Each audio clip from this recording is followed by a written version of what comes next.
My name is Cassie. I am 23 years old. I graduated as a qualified nurse this year and was given my first position as a home nurse. My patient was an English gentleman in his early 80s who suffered from Alzheimer's. In the first meeting, the patient was given his record, and from it I could see that he was a convert to the religion of Islam, therefore he was a Muslim. I knew from this that I would need to take into account some modes of treatment that may go against his faith, and therefore try to adapt my care to meet his needs. I bought in some halal meat to cook for him and ensured that there was no pork or alcohol in the premises, as I did some research which showed me that these were forbidden in Islam.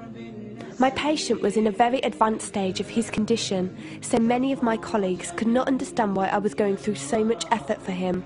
But I understood that a person who commits to a faith deserves that commitment to be respected, even if they are not in a position to understand. Anyway, after a few weeks with my patient, I began to notice some patterns of movement. At first, I thought it was some copied motions he'd seen someone doing, but I saw him repeat the movement at particular times, morning, afternoon, evening. The movements were to raise his hands, bow, and then put his head to the ground. I could not understand it. He was also repeating sentences in another language. I couldn't figure out what language it was, as his speech was slurred, but I know the same verses were repeated daily. Also, there was something strange. He didn't allow me to feed him with my left hand. Somehow I knew this linked to his religion, but didn't know how. One of my colleagues told me about Pal Talk as a place for debates and discussions. As I did not know any Muslims except for my patient, I thought it would be good to speak to someone live and ask questions. I went on the Islam section and entered the room True Message. Here I asked questions regarding the repeated movements and was told that these were the actions of prayer. I did not really believe it until someone posted a link on the Islamic prayer on YouTube. I was shocked. A man who has lost all memory of his children, of his occupation, and could barely eat and drink, was able to remember not only actions of prayer, but verses that were in another language. This was nothing short of incredible, and I knew that this man was devout in his faith, which made me want to learn more in order to care for him the best I could. I came into the Pal Talk room as often as I could, and was given a link to read the translation of the Quran and listen to it. The chapter of the bee gave me chills, and I repeated it several times a day. I saved a recording of the Quran on my iPod and gave it to my patient to listen to. He was smiling and crying, and in reading the translation I could see why.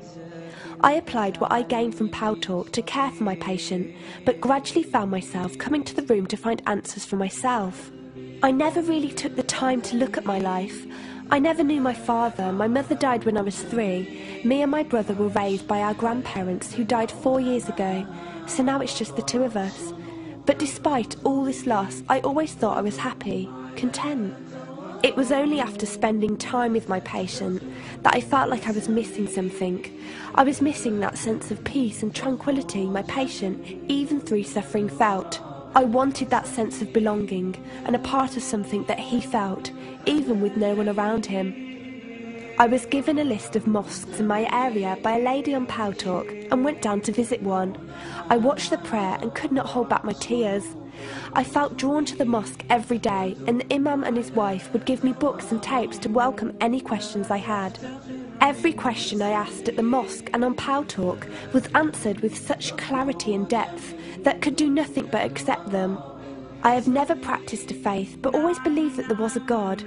I just did not know how to worship him. One evening I came onto Pal Talk, and one of the speakers on the mic addressed me.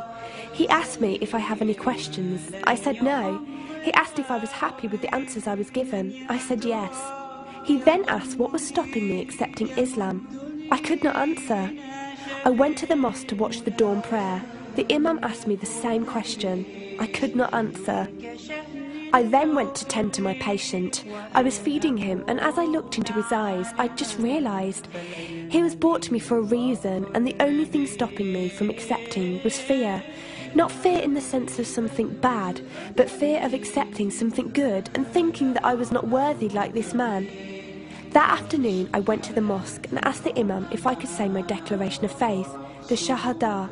There is no God except Allah. Muhammad is Allah's messenger.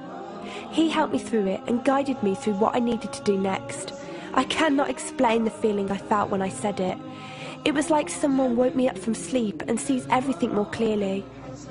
The feeling was overwhelming joy, clarity, and most of all, peace. The first person I told was not my brother, but my patient. I went to him, and before I even opened my mouth, he cried and smiled at me. I broke down in front of him. I owed him so much. I came home and logged onto Paltalk and repeated the Shahada for the room. They all helped me so much, and even though I had never seen a single one of them, they felt closer to me than my own brother. I did eventually call my brother to tell him, and although he wasn't happy, he supported me and said he would be there. I couldn't ask for any more. After my first week as a Muslim, my patient passed away in his sleep while I was caring for him. Inna lillahi wa inna ilaihi raji'un. He died a peaceful death, and I was the only person with him. He was like the father I never had, and he was my doorway to Islam. From the day of my Shahada to this very day, and for every day for as long as I live, I will pray that Allah shows mercy on him and grant him every good deed I perform in the tenfold. I loved him for the sake of Allah, and I pray each night to become an atom's weight of the Muslim he was. Islam is a religion with an open door. It is there for those who want to enter it. Verily, Allah is the most merciful, most kind.